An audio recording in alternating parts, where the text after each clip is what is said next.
This is WWE superstar Drew McIntyre, and you're listening to the WWE Podcast. The champ is the one that everybody wants, me. It's going to WrestleMania. Claymore! Austin 316 says I just whipped your ass. This is my iron. You're going to acknowledge me. Good morning, good afternoon, good evening, hello, whatever time it is with you and wherever you are. Thank you for downloading this SmackDown review as part of the WWE podcast. As always, it's an absolute pleasure to have you listening along. Once again, I'm Amanda, your host of the SmackDown review. And before we get started, huge apologies for not making last week's show. I actually almost totally lost my voice after a cold or COVID or whatever. I felt really bad letting Matt and you guys down. Anyway, I'm back this week. Let's have a real quick look at the card for Crown Jewel and make some predictions. First up, we've got Cody versus Seth. Now, I think after this week's Raw and Heyman's comments that if Seth loses, he will lose the respective division and have Heyman wondering if he backed the wrong horse with Seth over Roman and Punk. So I think we get a Cody win and the beginning of the end for the division. Now, that might be wishful thinking on my part, but it's what I'm going with. Stephanie versus Tiffy. I think we get a Stephanie win here, and what will be a brilliant match, I'm sure. Cena versus Styles. I mean, come on, nothing but a Cena win here, right? And we still don't know who his last opponent will be. I am sticking with Jericho, which is looking less and less likely, but let's see. I think we know that Brock won't make an appearance in Australia. That's far too far for him to travel. So at least he won't be an issue this time, I'm assuming. We've got Rhea and Io versus the Kabuki Warriors. This has got to be a win for Io and Rhea with the home country crowd well and truly behind Rhea. Bronson Reed versus Roman. A win for Roman surely, or maybe not. Maybe Bronson Reed doing what Seth couldn't do and get the win. Maybe that's going to be an angle. I can't call this one. I really don't know. I mean, obviously Roman doesn't need the win at this point in his career after his record-breaking title run of a couple of years back. He doesn't need anything, really. And it would make Bronson Reed look really strong to go over. And I guess it would, as I said, if he gets the win where Seth couldn't, maybe that's the road we go down. But let's see. That's the only one I can't call. And then what about any returns? Could we see Liv yet? I don't know how well she is and how her recovery is going. But I'd love to see Liv. Actually miss her being on the show. And as always, when the show goes to Australia, I want to see the Iconics back together again. I know that's never going to happen, but I really like them. And I'd love to hear that. Iconics! Anyway. Let's get to it and review the SmackDown that aired 10th of October from Perth, Australia. Time in here as I start this podcast is just past 5 p.m. in the evenings, which means I'm basically doing this podcast on work time, which makes me happy. It's the small things.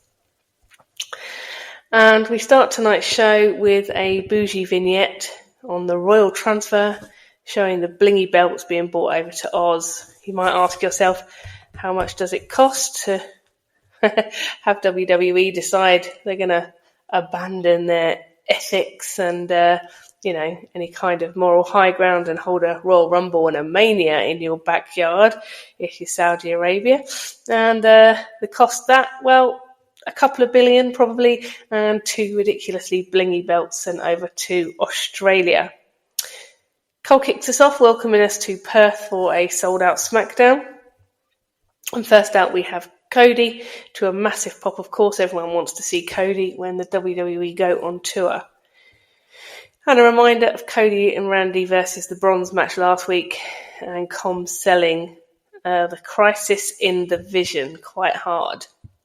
Cody starts off asking Perth what they want to talk about. He says we can talk about Seth Rollins, and that gets an absolutely massive boo, which I would say was equal to the size of his pop he got when he came out. He says Seth and his doom and gloom outlook and his feelings that the match between them has something to do with the future of the industry. he thought was ridiculous, and he says he poked fun at Seth for that, but after hearing Heyman describe the actual stakes, he started to think that Seth was right. He says Seth is becoming the man he sacrificed himself to beat, and he says that dismantling the Vision has fallen on his shoulders and he's okay with that. He says he doesn't blame Seth because once you love WWE like Seth does, you'll do anything to protect it. But once you start to think that you are the only one that can carry all of it, that's the downfall, and it tips the scales far away from where you started. Cody says that he loves leading WWE, but he knows there's a bunch of people who can and will stand up, and he names Randy, Roman, Rhea, Jay, even CM Punk. He said he could also be talking about Seth, and the crowd boo loud. He says maybe Seth could fill the spot, but Cody is interrupted as the crowd start a Seth is a wanker chant. Cody asks for clarification on what they are saying, and he chucks the mic to Wade, who says it out loud on the mic for all to hear, which was brilliant, and the crowd now chanting, "Thank you, Barrett." Cody says he doubts Seth is listening.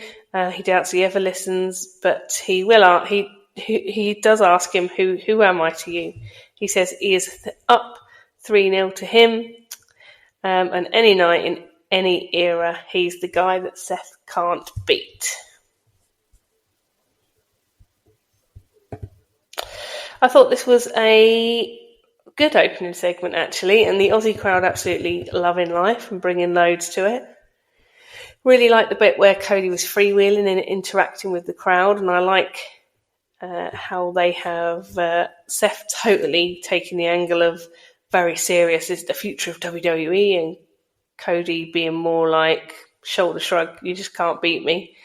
It's nicely conjured up out of pretty much nothing, and I'm hoping, as I predicted, we get a Cody win, leaving Seth in a vulnerable position with the Bronze and Heyman, and then what?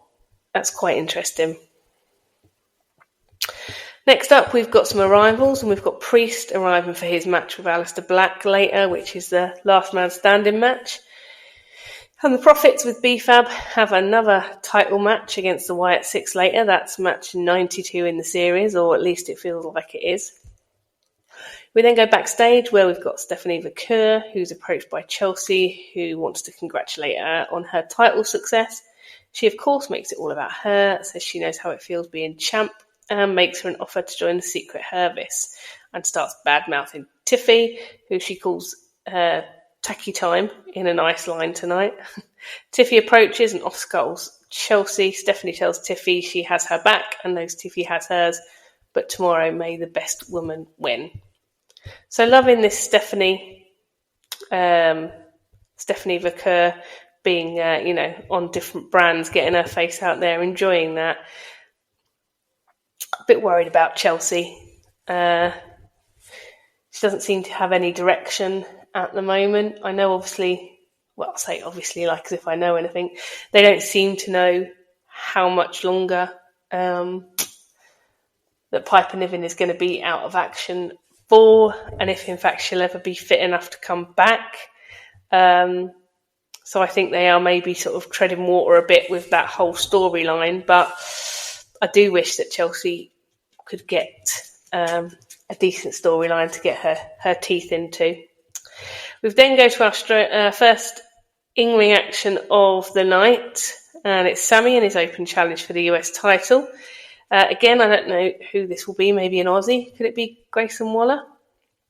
Before that match, we have got Cody backstage, and he runs into Fatu. He tells Cody once he's finished with Seth, he's coming for the title. Oh, that's cool. Oh, I would like to see that very much. Nick comes along and tells him he needs to speak to him and should pop by his office. Fatu is then attacked from behind by the Scottish idiot, who gives him a beat down. It takes Nick and some officials to pull him away. And he says he wants to talk to Nick later. So I'm thinking, hopefully, Fatu versus Drew for a number one contenders match to face Cody. Please God, Fatu wins that, but I would like to see it.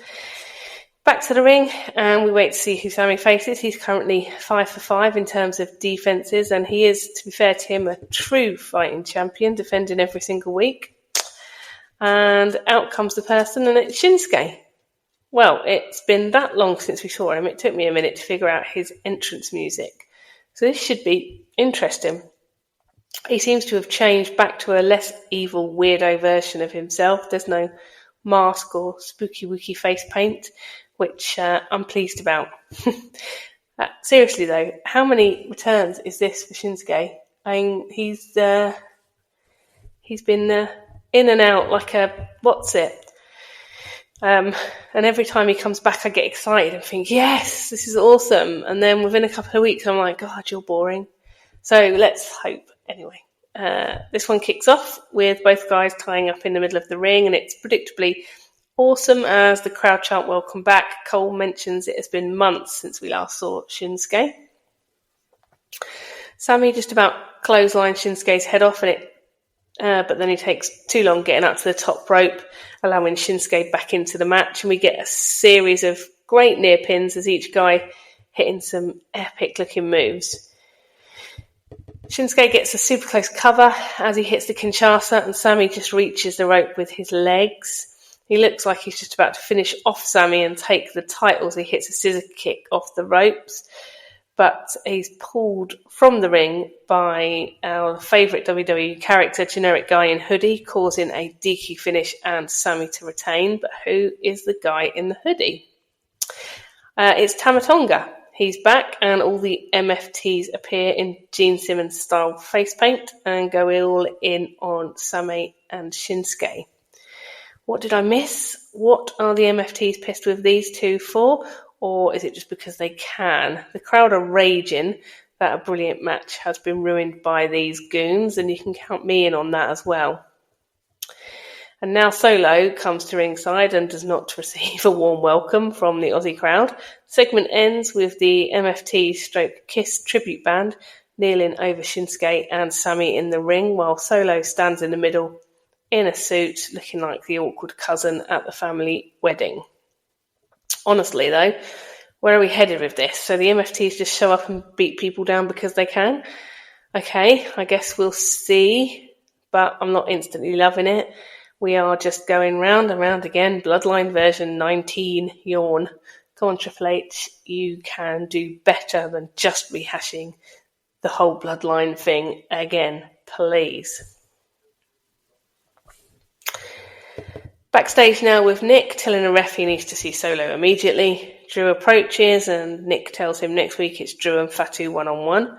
Fatu comes in again and the brawl starts all over between these two, so I guess we get the match, but it isn't a number one contenders match yet. Maybe it will be. I hope it gets there, or maybe Fatu just knocks off Drew and just becomes number one contender. That would be dreamy. Next up, we have a tag match. It's Stephanie, and as I said before, it's great to see her on SmackDown. I like her a lot. She's with Tiffany, and they are versus Julia and Kiana James. And this is cool. I mean, it isn't believable, but let's not pull at that thread. If we start pulling at that thread, the whole of WWE and their storylines will slowly unravel. But to be fair, I am always complaining that the women's division is stale and I want to see new matchups with new people. Well, here we go. I can't complain. Let's see how the faces get on and what gets set up for tomorrow's PLE match. Stephanie kicks off with Kiana James, who has her handbag on the apron and immediately tries to sucker in Vaquer, but straight away La Primera manages to get her in position and hit the Devil's Kiss, which the Aussie crowd are completely loving. Stephanie stays in the ring for quite some time, and Julia and Kiana giving her the runaround with some decent tag team moves. Finally, we get a tag to Tiffy, a Tiffy tag, to the delight of the Aussie crowd. She gets a close pin on Kiana almost straight away. Now, I don't know what's in the water in the women's division at the moment, but the normally impeccable Tiffy misses a drop kick by a country mile. Jesus, come on, girls. You're setting us back years now. Before you know it, we'll be back to bras and panties matches and jello wrestling. Julia manages to hit a Northern Lights bomb on Tiffy, forcing Vaquer to break the count from outside of the ring. This one ends as Tiffy hits the prettiest moonsault, gets the cover on Kiana James. No shenanigans in this one. Pretty clean. So we move on to the match tomorrow with these two well preserved as faces, and it'll be exciting to see what happens. Now, is the current Crown Jewel champ Liv? Did we see that in Saudi last year? I think we did. Wouldn't it be cool if she came out tomorrow night and interfered in some way, being the current holder of the Crown Jewel Championship? Again, I'm probably reaching. I don't know how well she is, but it would be wicked. Backstage now to Sol Ruka with Bliss and Flair. Flair says last week they were impressed by their performance, but do they realise that a match with Bliss and Flair means stepping into her spotlight? Bliss corrects her to our spotlight, and I am loving how they are still selling this angle of Flair being an egomaniac but not really seeing it, and Bliss just sort of patting her on the head and correcting her along the way. Bliss says stepping in the ring with us will be a massive lesson, and she doesn't think they're ready. They say if you think we aren't ready, step into the ring with us and prove it. They agree to the match, so that should be a good one, and I wonder when that is scheduled for and whether it will be title or non-title. Straight into the next match now, we have Profits versus Wyatt Six. Again, yawn. This one kicks off, Gacy in with both Profits, and so far so good for the Profits. They seem to be on the same page, pulling some good tag team moves, but let's see how long that lasts. We then get the obligatory double suplex from the top, leading to a cover, which Nikki cross breaks. And then Nikki then takes out B-Fab ringside, and the Profits are distracted as Rowan approaches and Dawkins takes him out over the top rope. This one finishes up quick as the Wyatt Six hit the Plague and retain. Now, will we get the end of the Profits? Please God, at the very least, we get the end of this rivalry, which is beyond dull. After the match, we get the MFTs appearing again, and they face off with the Wyatt Six in the ring, including Nikki, but minus Uncle Howdy, as the crowd tell Solo where to go again. Nikki faces off to Solo, and the MFTs leave the ring. Cole says Solo made his point. Did it, Cole? Because it looked like they bailed when teeny tiny Nikki Cross scared them off. Sigh. Now we get a reminder of the aggravation between Mello and Miz from last week, with Miz face planting Mello before he could take another shot at Sammy's US title. We get Kathy backstage with Miz, who asks him why he turned on Mello last week. He says, let's turn that round and look at it from the other way. He says he saw the potential in him and he offered to be his mentor. Mello had the audacity to tell him that he was done with him. Miz reels off his accomplishments to Kathy and tells him that he is in the spotlight, and he says to Mello, that he missed. He also says, what kind of journalist are you? You didn't even wish me a happy birthday. To which Kathy looks a little bit embarrassed.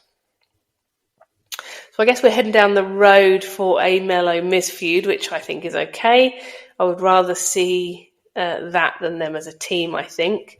As I've said 1,000 times before on this pod, the tag division on SmackDown doesn't need a Mello Miz team. They have more than enough strength and depth, so to see them feud, actually, yeah, that might be quite interesting. Let's see Miz put Mello over.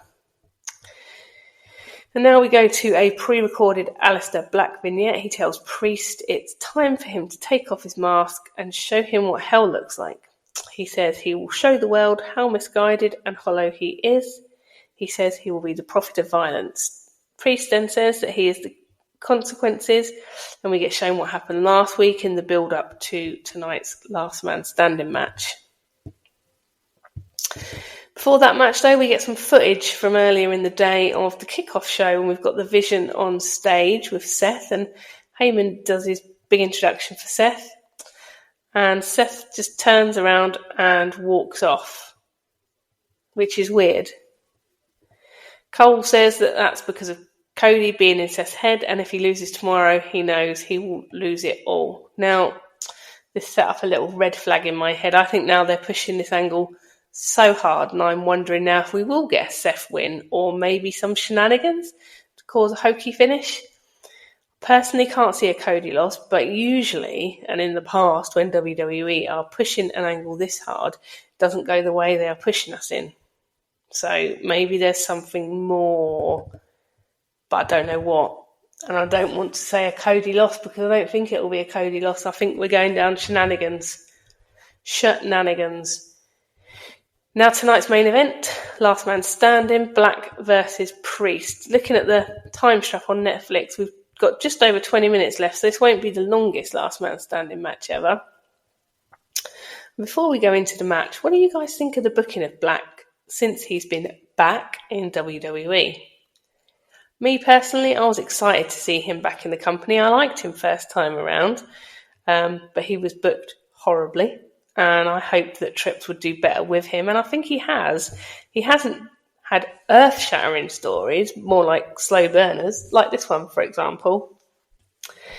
This should be a great match, and it should be a nice way to tidy up this rivalry. Then what for each man? I don't worry for Priest, he has options. I would like to see him fight his way back to the top of the card, maybe get another run on the title. But Black, what's next, or who's next? Anyway, to this match, and it starts off with kendo sticks and steel steps being brandished around right off the bat, and the crowd immediately chanting for tables. I surely think they mean the Slim Jim tables. Early on in the match, it's all Priest as he sets up the steps in the middle of the ring, but ends up getting his own face smashed into them. Priest then tries South of Heaven, but Black somehow turns it into a Meteora onto the step, which looked cool. And now we've got all the momentum with Black. Bit of a botchy mood, I think. Bit of a botchy move outside the ring as Black chucks Priest into the steps, and Priest catches the back of his head and neck, which looked a bit painful, but Priest then puts Black through the announce desk. We get a very, very cool looking old school with kendo stick, and that ends up with Damien getting a kick in the face as both men are down for a count of 8 in the first quote-unquote near fall. Priest hits a running Razor's Edge into the announce desk, getting a count of 9, barely getting up, and then hits another Razor's Edge through the announce desk again another count of 9.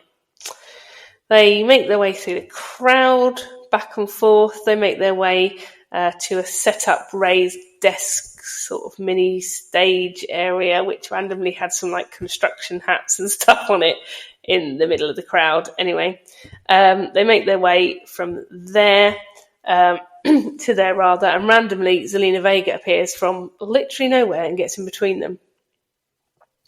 Priest goes for South of Heaven, but Black gets a lighter or something out and launches a fireball onto his face, which is unexpected. I haven't seen that for a long time in WWE.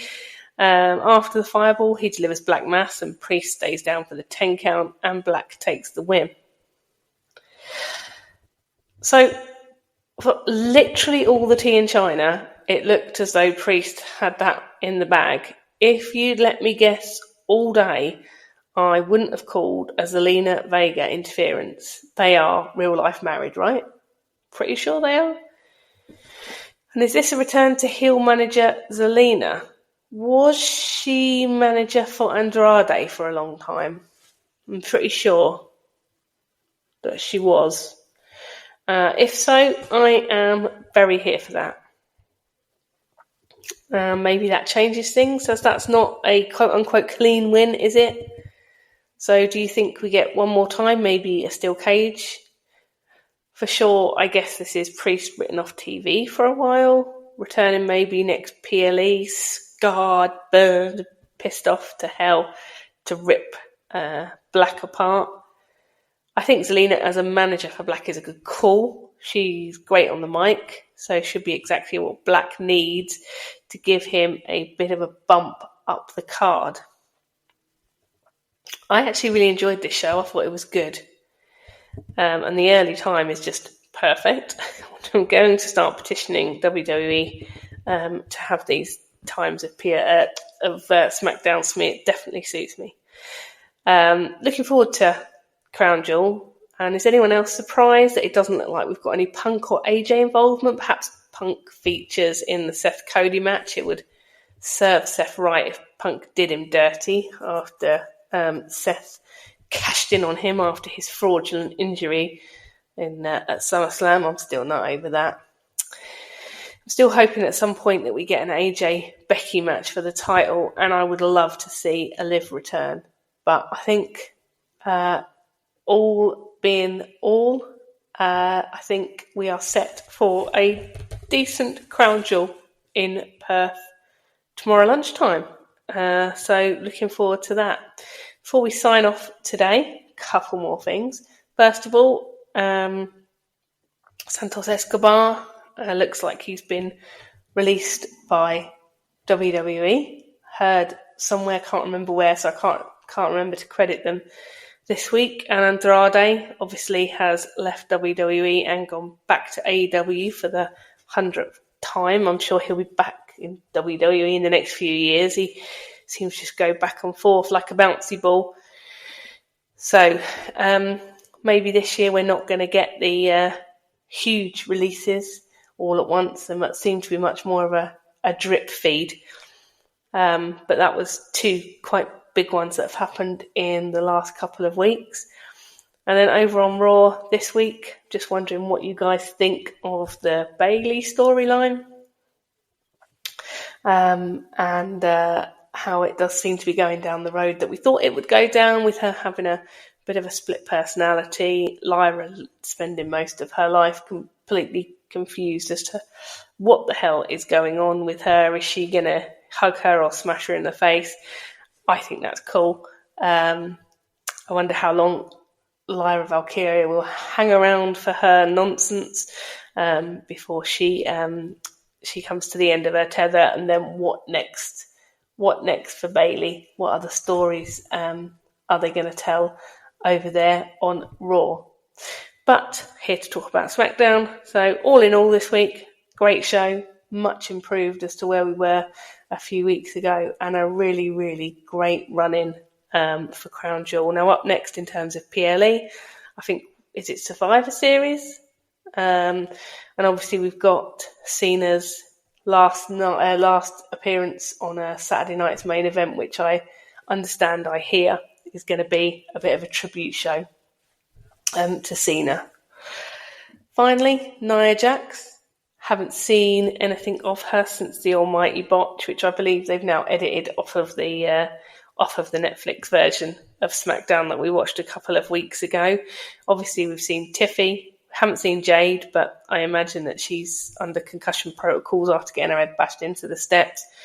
We saw the ref, who I think was unfairly blamed in some channels for the botch. So really and we've seen Tiffy, obviously.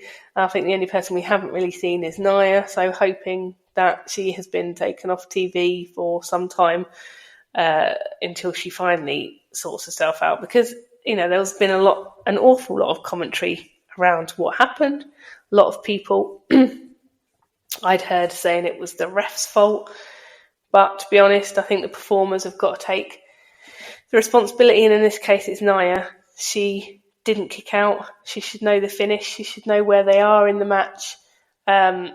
So personally, my opinion is that was another Nia botch. Just also what she did to Jade earlier on in the match, basically throwing her into the steps, not giving her enough chance to get her hands up. So I think maybe it's telling that Nia is the only person that we haven't seen back on TV, albeit Jade's clearly concussed since the botch. So my hope is that WWE are actually, hopefully, finally maybe going to take some action with Nia. And yeah. Anyway, guys, that just about does it for this week's show. My voice is starting to get a bit rubbish again. So I think I will sign off. Thank you for having me in your ears. And remember, until next time, be kind. Thanks for listening to the WWE Podcast. Don't forget to subscribe on your favorite podcast app so you don't miss a show, or head to WWEpodcast.com. And for all of these shows ad-free, head over to patreon.com/WWE Podcast. Until then, we'll see you next time.